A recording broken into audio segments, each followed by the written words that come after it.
விஜய் வந்து சொல்கிறார்ல, நான் ஆட்சியை பிடிச்சிருவேன், இதை செஞ்சிருவேன், அதை செஞ்சிருவேன்னு. அப்போ அட்லீஸ்ட் ஒரு சர்டிஃபிகேட் வாங்குறதுல வந்து போராடாதவர், நாளைக்கு உங்களுக்கு எனக்கும் பிரச்சனைனா வந்து பொது இடத்துல வந்து அவர் இந்த வெளியால் பிரச்சனைனோன்னா பனையூருக்கு என் பங்களாக்கு வாங்க நம்ம பேசலாங்கிற. சுப்ரீம் கோர்ட்டில் இருக்கிற ஜட்ஜஸ் என் வீட்டுக்கு வாங்க சார் பேசலாம்னு சொல்லுவாங்க. நர்சஸ் போராடிட்டு இருக்காங்க, இந்த பக்கம் தூய்மை பணியாளர்கள் போராடிப்பாங்க, அந்த பக்கம் இடைநிலை ஆசிரியர்கள் அதை நமக்கு விட்டுட்டு இப்போ பராசக்தி வந்து அது 3 கோடி வியூஸ் போனால் என்ன? இந்த மீடியாவுக்கு உங்களுக்கெல்லாம் உண்மை மோசமாக திட்ட தோணுது. உங்களுக்கெல்லாம் வேலை இல்லைன்னா நீங்கள் என்ன திமுகக்காக நான் பேசுகிறேன்னு சொல்லிட்டு அங்கே சபரி சென்டர் லட்ச லட்சமாக காசு வாங்கிட்டு இங்கே மீடியாவில் வந்து உட்காந்து பேசிகிட்டு இருக்கான் பார்த்தீங்களா? அந்த வீணாக போன வீணர்களின் நீங்கள் கொடுத்த வாக்குறதே நீ நிறைவேற்றுன்னு வந்து ஒருத்தன் 3 மாதமாக 100 நாளைக்கு மேலே போராடிக்கிட்டு இருக்கான். இதுக்கு மேலே என்ன பண்ண முடியும்? சாக்கடைக்குள்ளே இறங்கி போராடுறான். இவர்கள் பாசிசம்னு சொல்கிற பாஜக மாநிலங்களில் கூட நடக்கல. அப்போது பாசிசத்தில் நீங்கள் பெரிய பாஜகவை விடவும் பெரிய பாசிசமாக திமுக பல.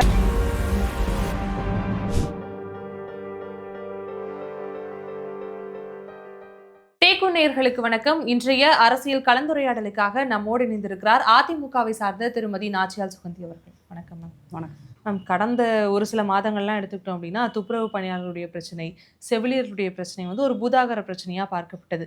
ஆனால் கடந்த சில தினங்களாக எடுத்துக்கிட்டோம் அப்படின்னா ஜனநாயகனுடைய பிரச்சனை தான் வந்து நாடு முழுவதும் பரபரப்பாக பேசப்படுது.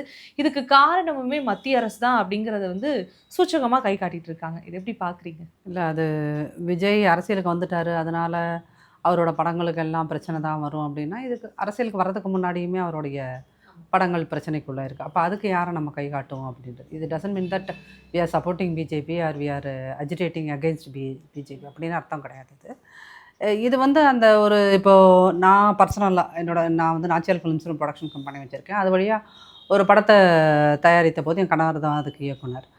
எங்களுக்கு இங்கே வந்து அதுக்கு சர்டிஃபிகேட் கொடுக்க மாட்டேன்ட்டாங்க. தென் அது கோர்ட்டில் கேஸ் போட்டு அது வந்து ஹைதராபாத் போய் ஹைதராபாத்தில் இருக்கிற அந்த சர்டிஃபிகேஷன் ஏஜென்சி அவங்க தான் எங்களுக்கு கொடுத்தாங்க. இங்கே ஜீவிதான்னு முன்னாடி ஒரு பழைய ஆக்ட்ரஸ் இருந்தாங்க, அவங்க தான் அங்கே அதுக்கு பொறுப்பு. ஸோ அது வந்து ஒரு கோர்ட் வழியாக நாங்கள் கிட்டத்தட்ட ஒரு 6-7 மாதம் போராடி தான் அதுக்கு வந்து வாங்கினோம் சென்சார் போர்டு. இத்தனைக்கு அது வந்து ஃபிலிம் கிடையாது, ஃபீச்சர் ஃபிலிம் கிடையாது, டாக்குமெண்ட்ரி ஃபிலிம். அதுக்கு வந்து அவ்வளோ ஒரு அப்போது எங்களை மாதிரி சின்ன ப்ரொடக்ஷன் கம்பெனியே இந்த மாதிரி ஒரு பெரிய எங்களுடைய பணபலத்துக்கு அப்பாற்பட்ட பெரிய விஷயம். எங்களுக்கு 6 மாதம் வந்து ஒரு கோர்ட்டோட போராடுறது அப்படிங்கிறது வந்து எங்களுடைய மொத்த வாழ்வாதாரத்தையும் அழிக்கிற ஒரு பிரச்சனை. ஆனால் அதை எதிர்த்து ஒரு சாதாரணமாக ஒரு ரொம்ப சாதாரணமாக வாழ்கிற ஒரு மிடில் கிளாஸில் இருக்க நாங்களே அதை எதிர்த்து போராடி 6 மாதம் கழித்து தான் அதுக்கு சென்சார் வாங்கி அப்புறம் அதை வெளியிட்டோம்னு வச்சுக்கோங்க. அப்போ விஜய் மாதிரியான ஒருத்தர் இது அரசியலில் இருக்கார் அப்படின்னா அதுக்காக இந்த பிரச்சனை வருது அப்படின்னு சொன்னால் மெர்சல் வந்து திரையிட மாட்டேன்னு சொன்னப்போ அப்போ எங்களுடைய பொதுச் செயலாளரோட ஆட்சி, அப்போ வந்து அதிமுகவோட ஆட்சி. அப்போ வந்து எடப்பாடியார்கிட்ட வந்து பேசி ஒரு மீட்டிங்கில் கூட எங்கள் பொதுச் செயலாளர் சொல்லியிருப்பார், இப்படி ஒரு உச்சபட்ச நடிகருக்கு வந்து பெரிய பிரச்சனை இருந்துச்சு, அதை நாங்கள் சால்வ் பண்ணி கொடுத்தோம் படாது. ஆனால் எந்த இடத்துலையும் அவர் வந்து இந்த நடிகருக்கு பிரச்சனை வந்ததுன்னு அவர் சொல்லவே மாட்டார், சொன்னதும் இல்லை இது வரைக்கும். ஒரு நடிகருக்கு பிரச்சனை வந்துச்சு, நாங்கள் அதை சால்வ் பண்ணோம் அப்படின்னு. ஸோ அது வந்து விஜய் படங்களில் பேசப்படுற விஷயங்கள் இருக்கு இல்லையா, அதில் இன்னொரு விஷயம் இருக்குது. என்ன அப்படின்னு சொன்னீங்கன்னா, அதீதமான ரத்தங்கள் இருக்குது. நான் ஒரு 10 இயர்ஸ் ஆயிடுச்சு விஜய் படங்கள்லாம் பர்சனலாக பார்த்து. அதனால் அது எப்படி இருக்கும்னு தெரியல. இந்த 1-2 கிளிப்பிங்ஸ் அங்கங்கே டிவியில் பார்க்கும்போது ஒரே நிறைய துப்பாக்கி சூடுகள், நிறைய ரத்தங்கள், நிறைய சாவுகள்னு வன்முறையை வந்து பியாண்ட் த லிமிட் அது காட்டுது விஜயோட படங்கள் அப்படிங்கிறது. இப்போ வெற்றிமாறன் படங்கள்லாம் ஒரு நமக்கு ஒரு இது இருக்குல்ல, வெற்றிமாறன்னா அது இப்படி தான் இருக்கும், அதில் நிறைய ரத்தம் இருக்கும் அப்படிங்கிற ஒரு ஒப்பீனியன் இருக்குமா தான் விஜயோட படங்கள்லையும் நிறையா இந்த மாதிரியான வன்முறை காட்சிகள் நிறையா இருக்குது. அப்படிங்கும்போது அது சென்சார் போர்டு வந்து அப்ஜெக்ட் பண்ணத்தான் செய்வாங்க. இப்போ என்னென்னா உங்களுக்கு இந்த சைமல்டேனியஸாக பராசக்தியும் வரும் இல்லையா. இப்போ பராசக்தி வந்தோன்னா இந்த மீடியாவுக்கு உங்களுக்கெல்லாம் உண்மைக்குமே மீடியா வந்து ரொம்ப மோசமாக திட்ட தோணுது. உங்களுக்கெல்லாம் வேலை இல்லைன்னா நீங்கள் என்ன பண்ணுறீங்க, பராசக்தியோட வீடியோ யூடியூப்பில் அதிகமாக பார்த்தானா, ஜனநாயகனை அதிகமாக பார்த்தான்லாம் நீங்கள் உட்காந்து சினிமா யூடியூப் பண்ணுறவங்க அதெல்லாம் ஒரு டாப்பிக்காக உட்காந்து என் நாட்டில் அங்கே நர்சஸ் போராடிட்டு இருக்காங்க, இந்த பக்கம் தூய்மை பணியாளர்கள் போராடிப்பாங்க, அந்த பக்கம் இடைநிலை ஆசிரியர்கள் எலெக்ஷனை ஓட்டி எங்கே திரும்பினாலும் ஒரே போராட்டங்களாக இருக்குது. அதை நமக்கு விட்டுட்டு இப்போ பராசக்தி வந்து அது 3 கோடி வியூஸ் போனால் என்ன, நாசமாக போனால் என்ன, இதனால் என்ன யூஸ்? அந்த பராசக்திங்கிற படம் எதுலேருந்து எடுக்கிறான்? மெத்தாஃபெட்டமைன் வித்த காசு. அது எவ்வளோ ஒரு கேவலமான ஒரு ப்ரொடக்ஷன்லேருந்து வருது. அது சிவகார்த்திகேயன் நடிச்சிட்டா அந்த மெத்தப்பட்டவன் வந்து புனிதமாயிடுமா? கஞ்சா புனிதமாயிடுமா? அப்போ நம்ம மனநிலைமை, பொதுமக்களோட மனநிலைமைங்கிறது சமூகம் சீர்கழிவு அடைகிறதுக்கு பொதுமக்களோட மனநிலைமையும் ஒரு காரணம். இப்போ நீங்கள் மீடியா, உங்களுக்கு யூடியூப், நீங்கள் தமிழ்நாட்டில் இந்தியாவிலேயே அதிகமாக யூடியூப்ஸ் தமிழ்நாட்டில் தான் இருக்குது, சரிங்களா? உங்களுக்கு டெய்லியும் வந்து என்ன பண்ணுறீங்க, ஒன்றும் சினிமா பற்றி பேசுகிறீங்க, இல்லை சினிமா நடிகர்களோட அந்தரங்க வாழ்க்கையை பேசுகிறீங்க. அது ரொம்ப கேவலமாக பேசுகிறீங்க. அது நான் உங்கள் சேனல், நான் யாரையும் பர்டிகுலராக சொல்லி, இன் ஜென்ரல். அப்படிங்கும்போது நமக்கு சினிமா சினிமா சினிமான்னு 24 மணி நேரம் சினிமா பற்றி பேசிட்டு 2K ஜென்ரேஷன் டிவிகே பக்கம் போயிட்டான் அப்படின்னு அவனை அக்யூஸ் பண்ணுறதுக்கு நமக்கு என்ன ரைட் இருக்குது இல்லையா? இப்போ ஜனநாயகன் ப்ராப்ளம் அப்படின்னு சொன்னால் அது ப்ரொடக்ஷன் கம்பெனி விஜயை வச்சு 200 கோடி ரூபாய் சம்பளம் கொடுத்து பண்ணுறான்னா அப்போ அவன் எவ்வளோ பணம் வச்சுருக்க ஒரு பணவளமுடைய ஆளாக இருப்பான். அவங்களால கோர்ட்டு ஹேண்டில் பண்ண முடியும், சுப்ரீம் கோர்ட் வரைக்கும் போக முடியும். படத்தில் உண்மையிலேயுமே அது வந்து ஒரு எலிஜிபிளான ரீசன் இருக்குது, இந்த படத்தை வந்து யூ சர்டிஃபிகேட்டோ அல்லது யூஏவோ கொடுக்க மாட்டேன்னு சொன்னான்னா அதுக்கு ரீசன் அவங்களும் வச்சுருப்பாங்க. முட்டாள்தனமாக நிராகரிக்கவும் முடியாது. ஒரேடியாக வந்து கவர்மெண்ட்டோட எல்லா இன்ஸ்டியூஷனையும் நம்ம வந்து அவனுக்கு எல்லாத்துக்கும் பின்னாடியுமே பொலிட்டிக்கல் ரீசன் இருக்குன்றதையும் ஒரேடியாக எல்லா விஷயத்துக்கும் ஸ்டாம்ப் பண்ணவும் முடியாதுன்னு வச்சுக்கோங்களேன். அப்போ உண்மையிலுமே இதில் ப்ராப்ளம் இருந்ததுன்னா விஜய் வந்து சொல்கிறார்ல, நான் ஆட்சியை பிடிச்சிருவேன், இதை செஞ்சிருவேன் அதை செஞ்சிருவேன்னு. அப்போ அட்லீஸ்ட் ஒரு சர்டிஃபிகேட் வாங்குறதுல இருக்கிற பிரச்சனை அவர் சால்வ் பண்ணுறதுக்கான வழிகளை பார்க்கட்டும். வாய் திறக்கவே இல்லை. ஆமாம், அவர் வந்து என்னன்னா இதுதான் தலைமை பண்பு விஜய்க்கு இல்லை அப்படிங்கிறத நீங்கள் 2K கிட்ஸ் தயவுசெய்து இப்படி புரிஞ்சுக்கோங்க. இப்போவாது புரிஞ்சுக்கோங்க. தன்னோட வேறு யாருக்கும் வெளியாளுக்கு பிரச்சனை கிடையாது. இவர் என்ன பண்ணுறாரு, வெளியாள் பிரச்சனைன்னொன்னா பனையூருக்கு என் பங்களாக்கு வாங்க நம்ம பேசலாங்கிறாரு இல்லையா? தூய்மை பணியாளர்கள் கூட நீ என் வீட்டுக்கு வா நம்ம பேசலாங்கிறாரு. இப்போ அவரோட படத்துக்கு பிரச்சனை. இப்போ அவர் என்ன சொல்லுவார், சர்டிஃபிகேட் ஏஜென்சிக்காரங்களை எல்லாத்தையும் என் வீட்டுக்கு வா நம்ம பேசலாம்னு சொல்லுவாரா? இல்லை சுப்ரீம் கோர்ட்டில் இருக்கிற ஜட்ஜஸை என் வீட்டுக்கு வாங்க சார் பேசலாம்னு சொல்லுவாரா? வாய்ப்பு தான் அதுவும் பண்ணுவார். அப்போ இதுதான் உங்கள் அரசியல் அப்படின்னு சொன்னீங்கன்னா நீங்கள் எதையுமே ஃபேஸ் பண்ண முடியாது. அதனால் இது வந்து விஜய் மேலே தப்புன்றதை விட விஜயை வந்து கண்மூடித்தனமாக சப்போர்ட் பண்ணுறாங்க இல்லையா? அது வந்து 35 வயசில் இருக்கிற 90 கிட்ஸும் சப்போர்ட் பண்ணுறீங்க, 2000க்கு அப்புறம் பிறந்த 2K கிட்ஸும் சப்போர்ட் பண்ணுறீங்க, 2 வருஷத்துக்கு ஒரு 10 வருஷம் 12 வருஷம் டிஃப்ரென்ஸ் இருக்கவனும் சப்போர்ட் பண்ணுறீங்கல்ல. ஏன் சப்போர்ட் பண்ணுறீங்க? சப்போர்ட் பண்ணுறதுக்கு ஒரு ரீசன் வேணும். உடனே நீங்கள்லாம் அதிமுககாரர்கள்லாம் எம்ஜிஆரை சப்போர்ட் பண்ணது இல்லையான்னு கேட்பான் அந்த 2K கிட்ஸுங்களை, சரிங்களா? பண்ணானா எம்ஜிஆரை வந்து திரையில் வந்து சில டிசிப்ளினை கடைபிடித்தார். மது குடிக்க மாட்டார், சிகரெட் குடிக்க மாட்டார், அசிங்கமான வார்த்தைகளை பேச மாட்டார், துப்பாக்கியை தூக்க மாட்டார், நிறைய ரத்த காட்சிகள் அதில் இருக்காது. அது அந்த படமே ஏதோ ஒரு விதத்தில் வந்து உங்களுக்கு ஏதோ நல்ல கருத்தை சொல்கிற மாதிரி இருக்கும். அவர் பாடுகின்ற பாடல்கள் தான் இன்ன வரைக்குமே வந்து திமுக காரங்களை எடுத்து பயன்படுத்துகின்ற வகையில் இருக்கிறது. விஜயோட எந்த பாட்டையும் டிவிகேக்காரன் போட்டு வைப் பண்ணுவானா? என்ன பாட்டை போட்டு வைப் பண்ணுவான்? ஏன்னா என் டைமில் தெரிஞ்ச பாட்டை என்ன, தொட்டப்பட்ட ரோட்டு மேலே முட்டை பரோட்டான்னு விஜய் பாடியிருப்பார். இந்த மாதிரி பாடல்கள் தான் வந்து சமூகத்தை மேம்படுத்துமா? அப்போது தன்னோட பிரச்சனைக்கே தன்னுடைய படம், அதுவும் விஜயோட படம்னா அது மினிமம் 500 crores இன்வெஸ்ட் பண்ணி பண்ணுற ஒரு 500 கோடிங்கிறது பெரிய காசு இல்லையா? அப்போ அவ்வளோ பெரிய பணத்துக்கே வந்து போராடாதவர் நாளைக்கு உங்களுக்கு எனக்கும் பிரச்சனைனா வந்து பொது இடத்துல வந்து அவர் போராடுவாரா? அப்போ விஜயை சப்போர்ட் பண்ணுற 2K கிட்ஸ் தயவுசெய்து யோசிங்க. அவ்வளோதான்.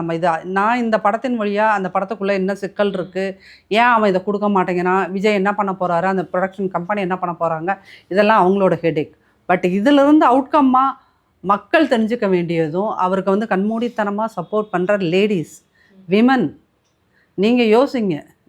இங்கே ஸ்டாலினோட ஆட்சியில் ஒரு 7000 பெண்கள் மேலே வன்முறை நிகழ்த்தப்பட்டிருக்கிறது அப்படின்னா அது எதுக்காவது ஒரு பிரச்சனைக்கு வந்து விஜய் குரல் கொடுத்ததில்ல. அப்போ நாளைக்கு நீங்கள் இந்த 26 அவர் கையில் ஆட்சியை கொடுக்க முடியாது.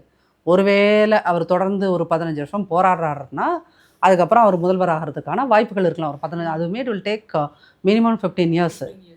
அப்போ இந்த மாதிரி ஒரு என்ன சொல்கிறது, எதுக்குமே தன்னோட பிரச்சனைக்கு கூட போராடாத, வாய் திறந்து பேசாத ஒருத்தர் பொதுமக்களோட பிரச்சனைகளுக்கு எப்படி பேசுவார் அப்படிங்கிறது தான் என்னோட கொஸ்டின். மிகப்பெரிய கேள்வியாக தான் இருக்குது. எனக்கு வந்து இந்த சினிமா செய்தியே அரசியல் செய்தியாக மாற்றிருக்கக்கூடிய களத்தை பார்க்கும்போது ஒரு மாதிரி பாவமாக தான் இருக்குது. என்ன பண்ணிகிட்டு இருக்கோம் அப்படிங்கிற ஒரு வருத்தம் இருக்குது. ஓகே, இது இருக்கும்போது பேரலாக இந்த பக்கம் எடுத்துக்கிட்டோம் அப்படின்னா அதிமுக மற்றும் பாமகவுடைய கூட்டணி. அதிமுகவுடைய சைட்ல இருந்து எடப்பாடியார் பேசும்பொழுது ஒரு வலு நிறைந்த கூட்டணி உருவாகுங்கிறத முன்மொழிந்துகிட்டே இருந்தார். என்ன இவர் பேசுறாருன்னு பார்த்தா அனைத்து அரசியல் விமர்சகர்களுக்குமே இது ஒரு வாயை திறந்து என்ன இது அப்படின்னு ஆச்சரியமா பார்க்கக்கூடிய ஒரு விஷயமா அமைந்திருக்கு. இந்த கூட்டணி இனி வரும் காலங்களில் எப்படிப்பட்ட ஒரு கூட்டணியா மாறும் நீங்க நினைக்கிறீங்க? இப்போ போன வாரம் வரைக்கும் மீடியாலாம் சொல்லிட்டு இருந்தீங்க, அதிமுகவும் பாஜகவும் மட்டும்தான் இருக்குது, அவங்க கூட யாரும் இல்லை, எடப்பாடியாரால் யாரையும் இழுத்துட்டு வர முடியல, போக முடியல அப்படின்னு. அப்போது அதிமுக சார்பில் ஊடகங்களில் பேசுகிறவங்க, எங்களுடைய செய்தி தொடர்பாளர்களும் சரி, எங்களுடைய பொதுச் செயலாளரும் சரி, 2ஆம் கட்ட தலைவர்களும் சரி, உறுதியாக சொன்ன விஷயம், பிப்ரவரி முதல் வாரத்தில் எல்லா விஷயங்களும் முடிவாயிடும், பல கட்சிகள் உள்ளே வரும் அப்படின்னு சொன்னப்போ, இந்த பல கட்சிகள் உள்ளே வரும்னு சொல்லும் போதே திமுகவுக்கு நடுக்கம் கண்டுருது, பயம் வந்துடுது, அதீத பயம் வந்துடுது. என்ன அப்படின்னா, அவங்க அதிமுக பாஜக கூட்டணி போயிடவே கூடாதுன்னு நினச்சாங்க. ஏன்னா திமுகவுக்கு பாஜகவோட ஸ்ட்ரென்த் என்னங்கிறதும் தெரியுது, சரிங்களா?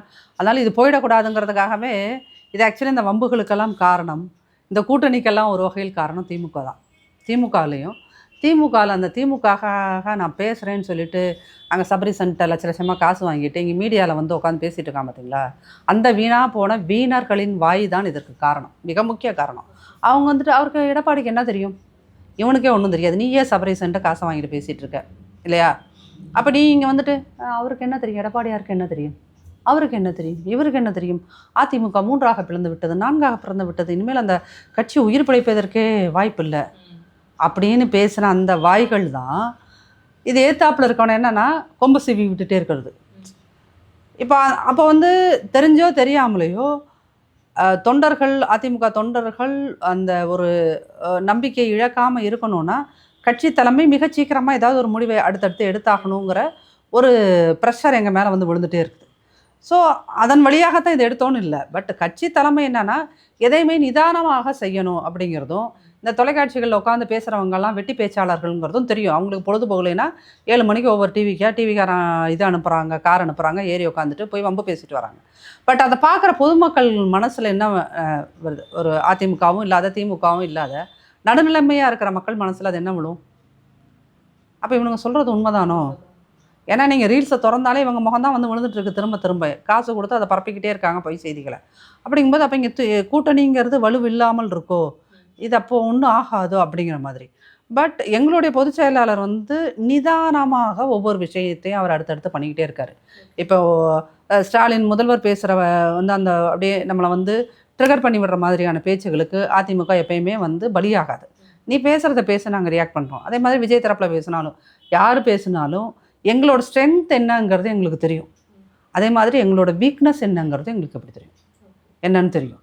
எங்கள் ஸ்ட்ரென்த்தை வச்சு எங்கள் வீக்னஸை நாங்கள் எப்படி கடந்து போகிறதுங்கிறதும் எங்களுக்கு தெரியும். அப்படிங்கும்போது தான் அதிமுக பாஜக கூட்டணி. ஆமாம், நீங்கள் அந்த கூட்டணி போயிடக்கூடாதுன்னு ஒவ்வொரு திமுககாரர்களும் பயந்த போது அது நடந்துச்சு. நடந்தோன்னா நீங்கள் பாசிசம் நீங்கள். அப்போ அதைத்தான் எங்களுடைய பொதுச் செயலாளர் பல மேடைகளில் கேட்டார், அப்பா நான் இன்னைக்கு கூட்டணி சேர்ந்தேன், அது பாசிசங்கிற, நீ 8 வருஷம் அவங்களோட கூட்டணியில் இருந்த, சரிங்களா? அதில் கேபினெட் மினிஸ்டராக வாழா அத்தனை பேர் தான் நீ வச்சுருந்த, அவ்வளோ சம்பாதிச்சிங்கல்ல, அப்போ உங்களுக்கு அது பாசிசம் பாயாசம்லாம் தெரியலையாப்பான்னு அண்ணன் கேட்குறாரு. அப்போ அதுக்கு பதில் சொல்ல முடியல.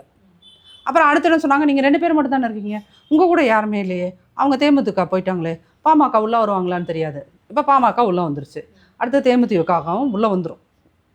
இவங்க யாரெல்லாம் பார்த்து இவங்க வராத மாட்டாங்க, அவங்க வர மாட்டாங்க, இவங்களுக்கு அப்படி அவங்களுக்கு அப்படின்னு சொல்கிறாங்களே, தேமுதிக உள்ளே வரும், பாமக உள்ளே வரும். ஆல்ரெடி வாசனிங்க கூட தான் இருக்கார், சரிங்களா? இப்போ இந்த பக்கம் இருக்கின்ற சின்ன அந்த சவுத் சைடு இருக்கிற கட்சிகள்லாம் அவங்க வருவாங்களா, ஜான் பாண்டியன் வருவாரா இல்லையா, இந்த மாதிரிலாம் அடுத்தடுத்து கேள்வியில் கிளப்ப இவங்க எல்லாருமே உறுதியான ஒரு கூட்டணியாக ஜனவரி இறுதியில் பிப்ரவரி ஃபஸ்ட் வீக்குள்ளே எல்லாருமே உள்ளே வந்துடுவாங்க. எலெக்ஷன் அப்போ இப்போ திமுக எனக்கு சொல்லிட்டு இருக்குல்ல, எங்கள்கிட்ட ஸ்ட்ராங்கான கூட்டணி இருக்குன்னு, அந்த ஸ்ட்ராங்கான கூட்டணியை விட இன்னும் வலுவான கூட்டணி, அதாவது இவங்கள மாதிரி பாருங்கள், நாங்கள் 10 வருஷமாக ஒன்றா தான் இருக்கிறோம்னு சொல்கிறேன். 2019 பார்த்தீங்களா, நாங்கள் பிரியவே இல்லை பார்த்தீங்களா, ஒன்றுக்குள்ளே ஒன்றா தான் இருக்கிறோம் அப்படின்னு சொன்னீங்கன்னா, ஒன்றுக்குள்ளே ஒன்றா இருக்கிறோன்னு சொல்கிறீங்க. அதை லாஜிக்கலாக இவங்க யோசித்து பார்க்கணும். இப்போ இந்த 4.25 வருஷம் இவங்க கூடவே இருந்தாங்க, காங்கிரஸ் மக்களோட எந்த பிரச்சனைக்கும் போராட வரல, சரிங்களா? இடதுசாரிகள் மக்களோட எந்த பெரிய பிரச்சனைக்கும் போராட வரல, விசிகே எந்த பிரச்சனைக்கும் போராடல, சரிங்களா?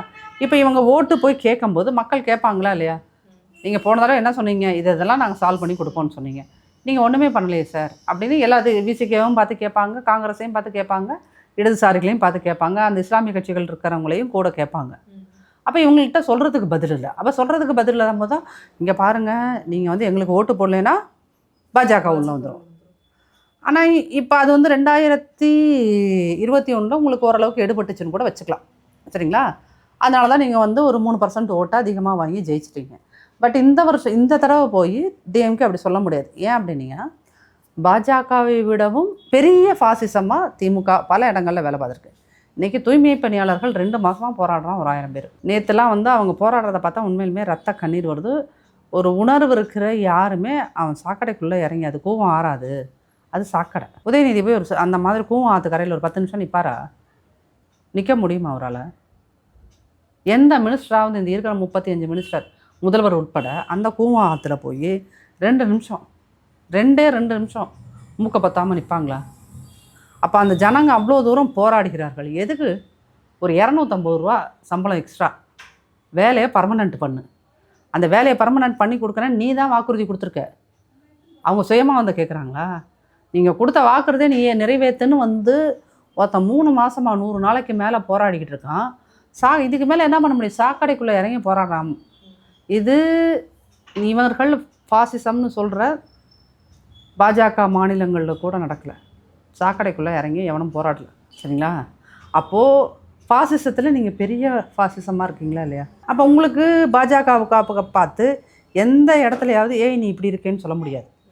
நீ பெட்ரோல் டீசல் விலையை குறைக்கிறேன்னு குறைச்சியா? 5 ரூபா குறைப்பேன், 3 ரூபா குறைப்பேன் சொல்லி தானே இந்த 3% ஓட்டு எக்ஸ்ட்ரா வாங்கினேன். இன்றைக்கி கேட்பான், மக்கள்கிட்ட கேட்பான், கேஸுக்கு 100 ரூபா குறைப்பேன், மானியத்தை குறைப்பேன் சொன்னீங்கள்ல. சின்ன சின்ன விஷயங்கள் நீங்கள் பெருசாலாம் ஒன்றும் பண்ண வேண்டாம் சொன்னீங்களா? இப்போ அதிமுக ஆட்சியில் ஒருத்தர் கரண்ட் பில் வந்து வீட்டுக்கு வந்து ஒரு 4 பேர் இருக்கிற ஒரு டபுள் பெட்ரூம் வீட்டுக்கு 600 ரூபா எலக்ட்ரிசிட்டி பில் கட்டினார்னா இன்றைக்கி அவர் 2400 ரூபா கட்டுறாரு. 600 ரூபாய் எங்கே இருக்குது? 2500 ரூபாய் எங்கே இருக்குது? 4 மடங்கு 5 மடங்கு அதிகரிச்சிருச்சு. அவன் எப்படி உங்களுக்கு வந்து ஓட்டு போடணும்னு யோசிப்பாங்க? 3 முறை 4 முறை நீங்கள் சர்வசாதாரணமாக யோசிக்காமல் பால் விலையை ஏற்றுறீங்க. 12 ரூபா பால் விலையை ஏற்றுறீங்க. அப்போ இது இப்போ பால் விலை ஏற்றுறது என்ன மாதிரி மிடில் கிளாஸை நேரடியாக அஃபெக்ட் பண்ணுமா இல்லையா? இங்கே தமிழ்நாடுங்கிறது மிடில் கிளாஸ் அதிகமாக இருக்கிற இடம். 600 ரூபா கரண்ட்டு பில் கட்டினவன் 2400 ரூபா கட்டுறான். அப்போ அவருங்க 1800 ரூபா அங்கே கூடுது. பாலுக்கு நான் ஒரு நாளைக்கு 1 லிட்டர் பால் வாங்குறேன்னா எனக்கு 12 ரூபா ஏற்றி விட்ருக்கேன். அப்போ அது என் பட்ஜெட்டில் அது ஒரு 500 ரூபா அதிகரிக்குதா இல்லையா? அப்போது நீ ஆட்சிக்கு வந்து என்னை என்ன பண்ணியிருக்க? நான் என் குடும்பத்தை நடத்துறதுக்கு 10000 ரூபா செலவு பண்ணுறேன். 4 பேர் இருக்கிற என்னோடய வீட்டை நான் நிர்வகிக்க 10000 ரூபா சாப்பாடு கரண்ட் பில்லு சேர்த்து, சில வீடுகளில் நான் கேஸும் சேர்த்து நான் 10000 ரூபாய்க்குள்ள குடும்பம் நடத்திட்டு இருந்தேன். நீ இன்றைக்கி என்னை என்ன பண்ணி வச்சுருக்க? 18000 ரூபாய் இல்லாமல் நான் குடும்பத்தை நடத்த முடியாதுன்னு இருக்குது. ஆனால் என் வருமானம் இன்க்ரீஸ் ஆகிருக்கா? நான் ஒரு ப்ரைவேட் கம்பெனியில் வேலை பார்க்குறேன்னா என் சம்பளம் வந்து 5 வருஷத்துக்கு முன்னாடி 35000 ரூபாய் இருந்துச்சுன்னா இப்போ எவ்வளோ இருக்குது? 37000 ரூபாய் இருக்குது. 37 தான் இன்க்ரீஸ் ஆகிருக்கு. ஆனால் என் செலவு எவ்வளோ இருக்குது? 10லேருந்து 18 ஆகிருக்கு. நான் ஏன் உனக்கு ஓட்டு போடணும்? உனக்கு? இது இல்லாமல் என் வீட்டில் மழை வந்தால் தண்ணி நிற்கும். நான் லோன் போட்டு மாதம் 7000 ரூபாய் 8000 ரூபாய் இஎம்ஐ கட்டுற என்னோடய 2 வீலருக்கு இங்கே மழை நான் ஒரு வாரத்தில் என் வண்டி நின்றுச்சுன்னு அதை கொண்டு போய் நான் ஒவ்வொரு மழைக்கும் கொண்டு போய் மெக்கானிக்கிட்ட கொடுக்கறதுக்கு 5000 1000 செலவாகுது. உங்கள் ஆட்சியில் 4 தடவைக்கும் தண்ணி நின்றுச்சு. 4 24000 நான் அதுக்கு எக்ஸ்ட்ரா செலவு பண்ணியிருக்கேன். யார் கொடுப்பான் எனக்கு இந்த பைசா? நீ ஆட்சிக்கு வந்து என்னை ஆகோன்னு வச்சுருக்க, ஓஹோன்னு வச்சுருக்க. இப்போ கொஞ்ச நேரத்துக்கு இந்த இன்டர்வியூ நடக்கிற கொஞ்ச நேரத்துக்கு முன்னாடி கூட முதல்வர் ஒரு கூட்டத்தில் பேசியிருக்காரு. நாங்கள் கொடுத்த 505 வாக்குறுதிகளில் 404 வாக்குறுதியை நிறைவேற்றிட்டோங்கிறாரு. அது சரி, வாங்க சார், உங்கள் இதில் வந்து யாராவது ஒரு ஆளை அனுப்புங்க, நீங்கள் கொடுத்த வாக்குறுதியோ லிஸ்ட்டு கையில் வச்சுப்போம். நீங்கள் என்னென்ன நிறைவேற்றிருக்கீன்னு உங்கள் ஆள் சார்பில் ஒருத்தன் பேசட்டும், எவ்வளோ இருக்குன்னு தெரியும்ல அப்படின்னா அதுக்கு யாருமே வர மாட்டேங்கிறாங்க. முதல்வருக்கு டைம் இல்லை. கனிமொழி மேடம் சொல்கிறாங்க, அவர் வந்து எடப்பாடியார் கூடலாம் பேசுகிற அளவுக்கு எங்களுக்கு டைம் இல்லை. பொதுமக்கள்கிட்டையும் பேச மாட்டீங்க, எதிர்க்கட்சி தலைவர்கிட்டையும் பேச மாட்டீங்க. அப்போ யார்கிட்ட தான் பேசுவீங்க? யாருக்காகத்தான் நீங்கள் ஆட்சி செய்வீங்கன்னா நாங்கள் ஃபாரின் போய் சைக்கிள் ஓட்டுவோங்கிறாங்க. இங்கே லோக்கலில் எல்லாம் சைக்கிள் மாட்டோம், நாங்கள் ஃபாரின் போய் தான் சைக்கிள் ஓட்டுவோன்றோம்.